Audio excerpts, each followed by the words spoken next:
할렐루야. 오늘 드릴 설교의 제목은 지치지 않는 경주입니다. 본문은 히브리서 12장 1절로 5절의 말씀입니다. 이러므로 우리에게 구름같이 둘러싼 허다한 증인들이 있으니 모든 무거운 것과 얽매이기 쉬운 죄를 벗어버리고 인내로서 우리 앞에 당한 경주를 하며 믿음의 주요 또 온전하게 하시는 이인 예수를 바라보자. 그는 그 앞에 있는 기쁨을 위하여 십자가를 참으사 부끄러움을 개의치 아니하시더니 하나님 보좌 우편에 앉으셨느니라. 너희가 피곤하여 낙심하지 않기 위하여 죄인들이 이같이 자기에게 거역한 일을 참으신 일을 생각하라.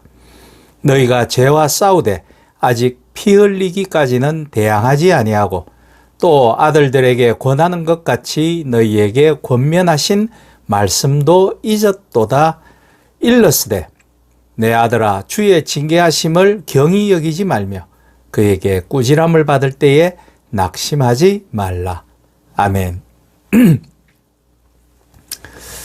저는 지난해 여름부터 운동으로 인터벌 러닝을 시작하였습니다. 이 운동 방법은 구간 훈련이라고도 불리워지는데 강도 높은 운동과 짧은 휴식 시간을 반복하면서 하는 운동입니다. 몸이 충분한 휴식을 통해 완전히 회복되기 전에 다시 운동을 시작하여 운동의 지속성을 높이는 것이 목적이지요. 즉 2분 정도 러닝하고 1분 정도를 걷고를 1시간 정도 반복하는 것입니다.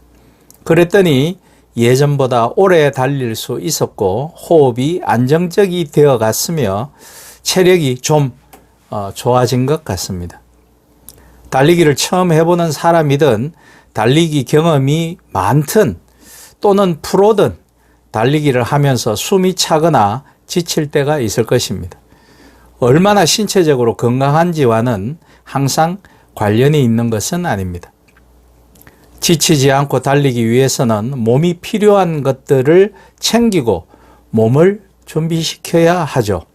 그리고 불필요하게 에너지를 쓰지 않고 올바른 자세를 유지하기 위해 효율적으로 달려야 합니다. 지치지 않고 더 잘 달릴 수 있도록 시간이 지남에 따라 달리는 시간을 늘리며 연습하는 것도 좋다고 전문가들은 조언하고 있습니다. 누구나 새해를 시작하면서 또 회심하여 신앙생활을 시작하면서 목표를 정하고 초반에는 열심을 내어 달려갑니다. 자신의 체력과 정신적, 육체적 준비 상태는 생각하지 못한 채 말이죠. 그러다 보니 체력과 정신력에 무리가 오고 한두 번 쉬어가다가 쉬는 빈도수가 늘어나면서 어느 순간 무리한 동작으로 다치기도 하고 또 신앙생활에 진전이 없다라고 생각되면 포기하고는 많은 경우가 생깁니다. 신앙도 마찬가지죠. 해가 바뀌거나 새로운 소망으로 인해 열심을 내고 최선을 다해 신앙생활에 임합니다. 예컨대 주일 예배는 물론 새벽기도, 수요 예배와 금요 심야 기도회, 전도회 모임, 구역 예배, 성경 공부, 봉사 모임 등등 수많은 회합에 빠짐없이 참여하며 열심을 내다가도 자신이 기도하고 생각하는 결과가 나와야 할 즈음에 작은 결과라도 얻지 못하면 그는 곧 실망하여 신앙생활을 중단하는 것을 주변에서 많이 보게 됩니다. 오늘 주님께서는 우리에게 믿음의 경주를 어떻게 달려나갈지 그 지혜와 그 능력을 말씀해 주시고 계십니다. 히브리서 11장은 믿음으로 사는 것이 중요하다는 것을 보여주었고 이제 12장에 와서는 그 11장의 귀결을 말씀하시는 것입니다. 본문 1절에서는 믿음의 삶을 경주로 표현하며 하나님의 뜻을 따라 신실하게 사는 삶이 경주로 묘사되고 있습니다.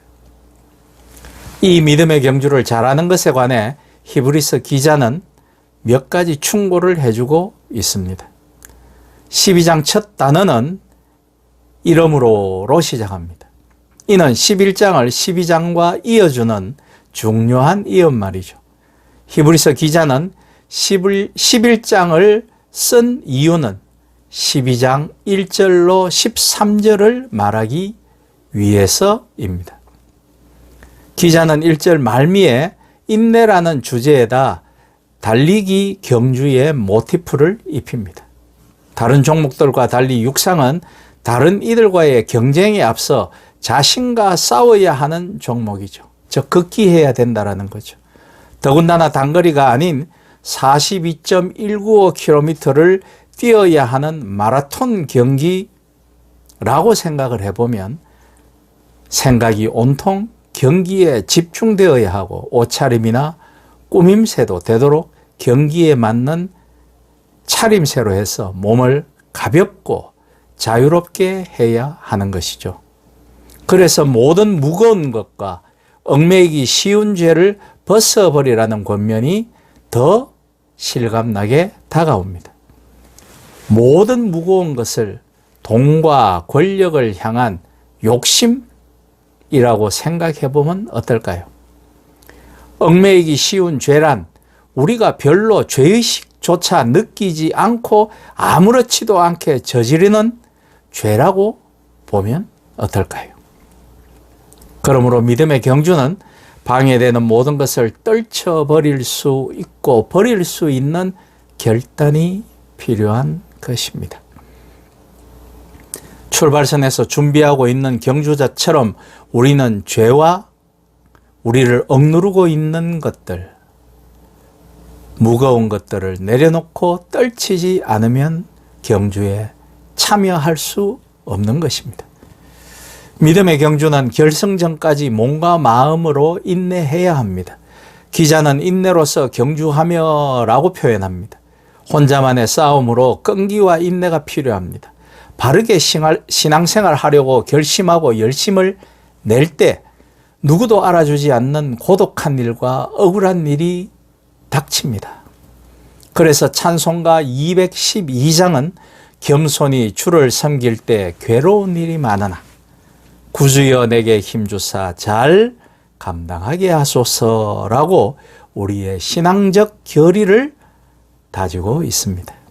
그리하여 결승전에 이르면 상급이 기다리고 있다라는 것이죠.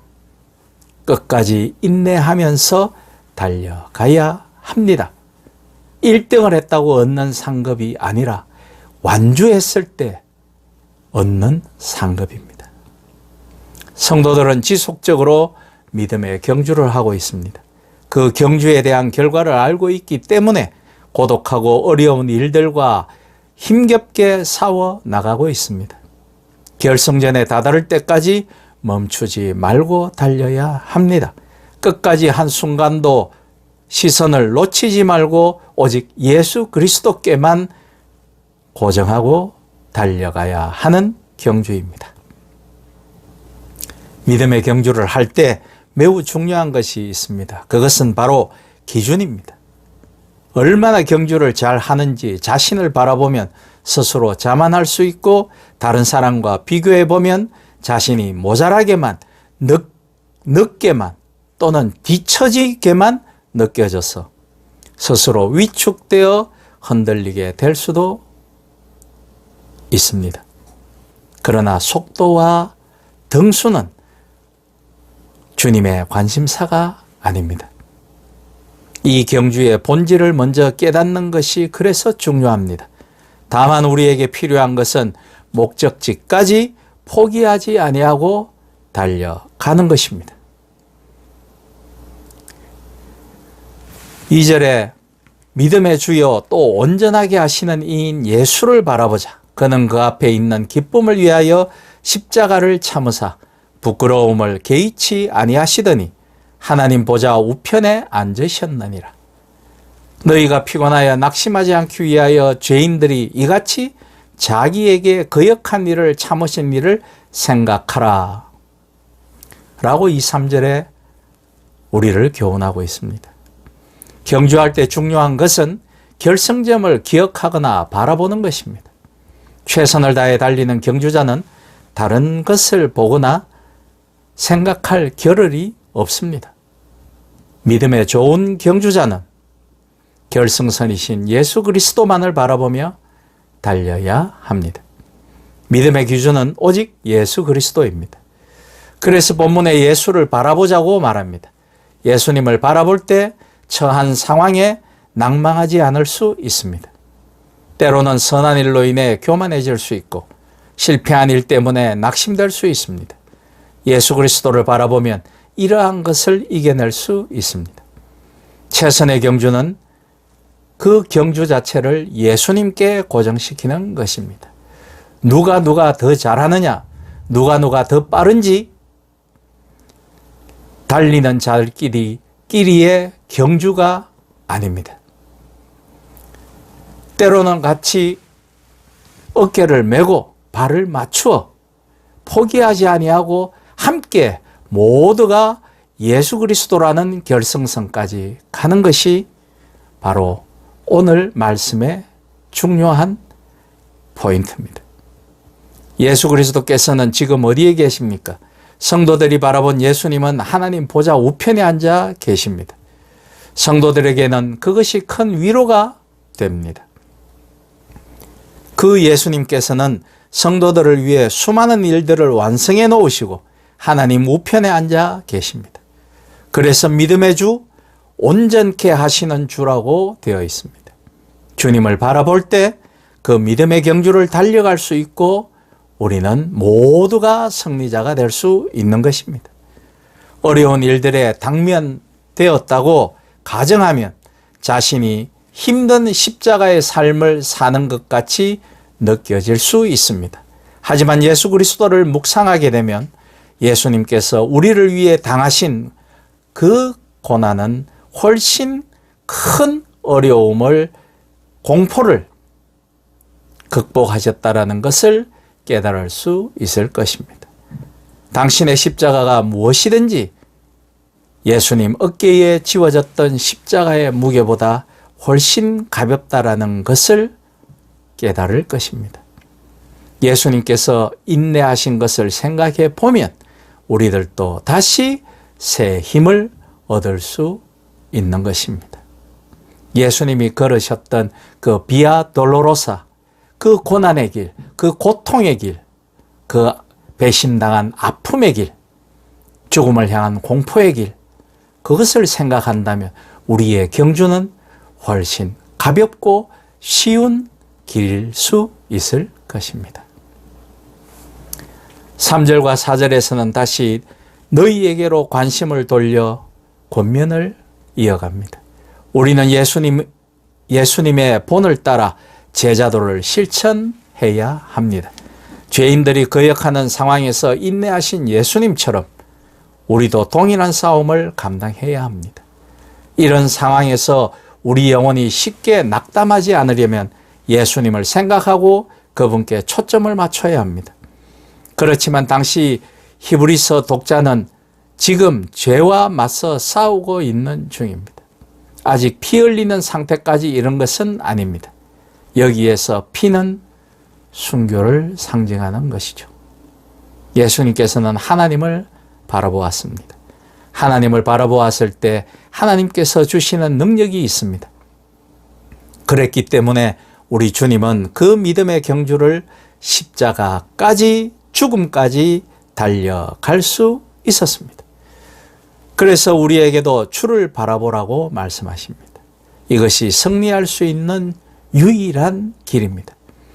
믿음의 경주에서 승리자가 되는 비결은 십자가를 참으신 예수님의 인내를 바라보며 끝까지 인내하는 것이죠. 지금 우리가 싸워야 할 죄는 무엇입니까? 자본주의의 화려한 옷을 입은 욕망이라는 괴물, 만몬이 만들어낸 수많은 우상입니다. 오늘날 많은 목사들이 이 우상에 무릎을 꿇습니다. 오늘날 많은 크리스찬들도 이 자본주의와 권력에 무릎을 꿇는 것을 볼 수 있습니다. 성도들이 위기와 고난 그리고 역경을 이길 수 있는 것은 그 유일한 길은 오직 주님을 제대로 바라보는 것입니다. 그러면 결승전에 안착할 수 있을 것입니다. 오늘도 우리 함께 주만 바라봅시다. 시대가 바뀌어도 결코 변하지 않는 유일한 목표인 예수 그리스도를 바라보아야 믿음을 지속할 수 있고 그분을 통해서만 신앙의 경주를 완수할 수 있습니다. 우리들은 주님의 제자로서 끝까지 그분을 쫓아 달려가야 합니다. 이 한 해에도 지치지 않고 실망과 좌절, 고통과 배고픔도 이겨내고 결승선에서 주님의 칭찬을 들으실 수 있기를 우리 주 예수 그리스도의 이름으로 축복하며 부탁드립니다. 아멘.